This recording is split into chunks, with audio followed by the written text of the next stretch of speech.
ಎಲ್ಲರಿಗೂ ನಮಸ್ಕಾರ ರೀ. ನಾನು ಟಮಾಟಕಾಯಿ ಚಟ್ನಿ ಮಾಡಿ ತೋರ್ಸಾಕತ್ತೀನಿ. ನಾವು ಯಾವ ಥರ ಮಾಡ್ತೀವಿ ಅನ್ನೋದನ್ನು ಈ ಥರ ಟಮಾಟಕಾಯಿ 3 ತೊಗೊಂಡಿನಿ. ಎಲ್ಲನೂ ನಾನು ರೆಡಿ ಮಾಡಿ ಇಟ್ಕೊಂಡೀನಿ. ಮೆಣಸಿನ್ಕಾಯಿ ಒಂದು ಸ್ವಲ್ಪ ಖಾರ ಇರೋದು ತೊಗೊಳ್ರಿ, ಮತ್ತು ಬೆಳ್ಳುಳ್ಳಿ ತೊಗೊಂಡಿನಿ, ಮತ್ತು ಇಲ್ಲಿ ಕೊತ್ತಂಬರಿ ಸೊಪ್ಪು ತೊಗೊಂಡಿನಿ. ಇಷ್ಟು ತೊಗೊಂಡಿನಿ. ಈಗ ಸಿಂಪಲ್ಲಾಗಿ ಮಾಡ್ಕೊಳ್ಳೋಣ. ಗ್ಯಾಸ್ ಆನ್ ಮಾಡ್ಕೊಂಡು ಒಂದು ಪ್ಯಾನ್ ಇಟ್ಕೊಳ್ಳೋಣ. ಎಲ್ಲನೂ ಹುರ್ಕೊಳ್ಳೋಣ ಮೊದಲು.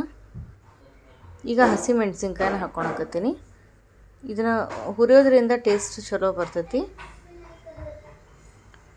ಒಂದು 5-6 ಮೆಣಸಿನ್ಕಾಯಿ ತೊಗೊಂಡೆ ನಾನು. ಖಾರನೂ ಅದಾವು. ಸ್ವಲ್ಪ ಖಾರ ಇದ್ರನ್ನ ಚಟ್ನಿ ರುಚಿ ಬರ್ತೈತೆ. ಅದಕ್ಕೆ ನೀವು ನೋಡ್ಕೊಂಡು ತೊಗೊಳ್ರಿ. ಖಾರ ಕಡಿಮೆ ಬೇಕಂದ್ರೆ ಮೆಣಸಿನ್ಕಾಯಿ ಬೇಕಾದ್ರೆ ಕಡಿಮೆ ತೊಗೋಬೋದು. ಈಗ ಹುರ್ಕೊಂಡು ಬಿಡೋಣ. ಎಣ್ಣೆನ ಒಂದು 2 ಚಮಚ ಎಣ್ಣೆ ಹಾಕೋಣ ಹುರಿಯೋಕೆ. ಈ ಚಟ್ನಿನ ಬಿಸಿ ಜೋಳದ ರೊಟ್ಟಿ ಜೋಡಿ ಮತ್ತು ಚಪಾತಿ ಜೋಡಿ ಮತ್ತು ಬಿಸಿ ಅನ್ನಕ್ಕೆ ತುಪ್ಪ ಹಾಕ್ಕೊಂಡು ಸೈಡ್ ಇದನ್ನು ಹಚ್ಕೊಂಡು ತಿಂತಾಯಿದ್ರೆ ಟೇಸ್ಟ್ ಚೆನ್ನಾಗಿರ್ತೈತಿ ಭಾಳ. ಮತ್ತು ಈಗ ಜೀರಿಗೆ ತೊಗೊಂಡಿನಿ, ಒಂದು 2-3 ಚಮಚ ಜೀರಿಗೆ ತೊಗೊಂಡೆ ನೋಡ್ರಿ. ಈಗ ಬೆಳ್ಳುಳ್ಳಿ, ಮೆಣಸಿನ್ಕಾಯಿ ಮತ್ತು ಜೀರಿಗೆ 3 ಹಾಕ್ಕೊಂಡು ಈಗ ಹುರಿಬೇಕು. ನೀವು ಟಮಾಟಕಾಯಿ ಎಷ್ಟು ತೊಗೊತಿರಲ್ಲ ಅದನ್ನು ನೋಡ್ಕೊಂಡು ನೀವು ಎಲ್ಲ ಸಾಮಗ್ರಿಗಳನ್ನು ತೊಗೋಬೇಕು. ಈಗ ಟಮಾಟಕಾಯಿ ನೋಡ್ರಿ ಈ ಥರ ಹೆಚ್ಕೊಂಡಿನಿ. ಅಂದ್ರೆ ಹುರಿಯೋಕೆ ಈಸಿ ಆಗಲಿ ಅಂಥೇಳಿ ತೆಳ್ಳಗೆ ಹೆಚ್ಕೋಬೇಕು. ಬೇಗನೆ ಹುರಿತೈತಿ. ಇಲ್ಲ ದಪ್ಪ ಆದರೆ ಅಷ್ಟೊಂದು ಎಲ್ಲ ಕಡೆ ಹಸಿ ಇರುತ್ತೆ. ಅದಕ್ಕೆ ಈ ಥರ ತೆಳ್ಳಗೆ ಹೆಚ್ಕೊಂಡ್ರಿ. ಈಗ ಹುರ್ಕೊಂಡಿನಿ. ಕಲರ್ ಎಲ್ಲ ಚೇಂಜ್ ಆಗೈತಿ ನೋಡ್ಬೋದು ನೀವು. ಈ ಥರ ಚಲೋ ಹೊತ್ನಾಗ ಹುರ್ಕೋಬೇಕಿದ್ನ, ಅಂದ್ರೆ ಟೇಸ್ಟ್ ಚಲೋ ಬರ್ತೈತಿ. ಈಗ ಹುರಿದಿದ್ದನ್ನೆಲ್ಲ ಒಂದು ಪ್ಲೇಟಿಗೆ ತೆಗೆದು ಇಟ್ಕೊಳಕತ್ತೆ ನೋಡ್ಬೋದು. ಈ ಥರ ತೆಗೆದು ಇಟ್ಕೊಂಡಾದ್ಮೇಲೆ ಮತ್ತು ಬೇರೆ ಬೇರೆ ಸಾಮಗ್ರಿಗಳನ್ನ ಹಾಕ್ಕೋಬೇಕು. ಇದಕ್ಕೆ ಮುಂದೆ ನೋಡ್ತಾ ಹೋಗ್ರಿ, ತೋರಿಸ್ತಾ ಹೋಗ್ತೀನಿ ನಾನು. ಈ ಥರ ಚಟ್ನಿ ರೆಸಿಪಿ ನೋಡ್ರಿ. ಕೆಂಪು ಚಟ್ನಿ ಬೇಕಂದ್ರೂ ಕೂಡ ಮಾಡಿ ತೋರಿಸೀನಿ. ಈಗ ಮಿಕ್ಸರ್ ಜಾರ್ ತೊಗೊಂಡಿನಿ, ಸಣ್ಣದಾಗಿ ಇರೋಂಥದ್ದು. ಬೇಗ ಸಣ್ಣ ಆಗುತ್ತೆ, ಅದ್ರ ಸಂಬಂಧ.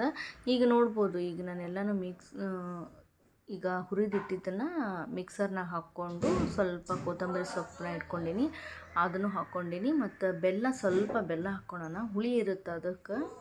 ಟಮಾಟೊ ಸ್ವಲ್ಪ ಬೆಲ್ಲ ಹಾಕ್ಕೊಂಡ್ರೆ ಭಾಳ ಹಾಕ್ಕೊಬೇಡ್ರಿ, ಸ್ವೀಟ್ ಆಗಿಬಿಡುತ್ತೆ. ಅದಕ್ಕೆ ಈಗ ಬೆಲ್ಲ ಹಾಕ್ಕೊಂಡಾದ್ಮೇಲೆ ಶೇಂಗಾ ಹಾಕ್ಕೋಬೇಕು.